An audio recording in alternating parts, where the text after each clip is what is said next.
السلام علیکم ورحمۃ اللہ وبرکاتہ۔ آج سے پہلے تک ہم اردو سیکھیں مہم کے تحت پڑھ رہے تھے سبق نمبر 8 اور آج ہم پڑھیں گے سبق نمبر 9، جس میں ہم پڑھیں گے کہ 7 حرفی الفاظ کیسے بنائے جاتے ہیں۔ نیچے دیے گئے حروف اور الفاظ پر آپ غور کیجیے گا اور سمجھیے گا کس طرح سے 7 حرفی الفاظ وجود میں آ رہے ہیں۔ جیسے والی بال، والی میں ہوں گے آپ کے 4 الفاظ اور بال میں 3۔ اسی طرح سے اسٹوڈنٹ، اس میں بھی 7 الفاظ ہوں گے۔ شفا خانہ، اس میں بھی 7 الفاظ ہو رہے ہیں۔ کہکشاں، اس میں بھی 7 ہو رہے ہیں۔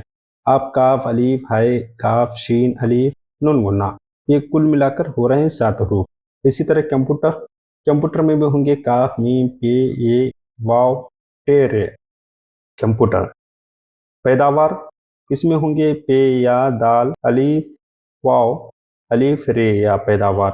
اسی طرح سے رے واو شین نون دال الف نون، 7 کو ملا کر بنے گا روشن دان۔ اسی طرح سے یہاں پہ بنے گا دروازہ، دال رے واو الف زے ہا دروازہ۔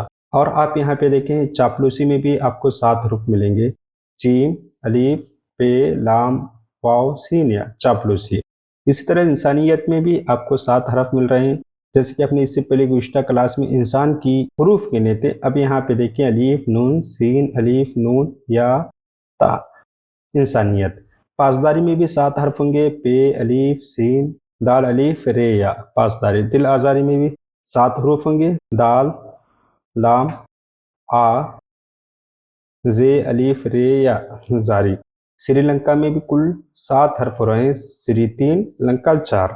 بیلگاوی میں 7 حروف ہو رہے ہیں، جیسے بے یا لام گاف الف واو یا بیلگامی۔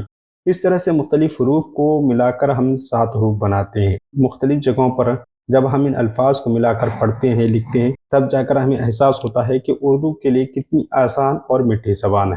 ملتے ہیں اگلی میں، السلام علیکم۔ اردو ہے میرا نام میں خسرو کی پہیلی،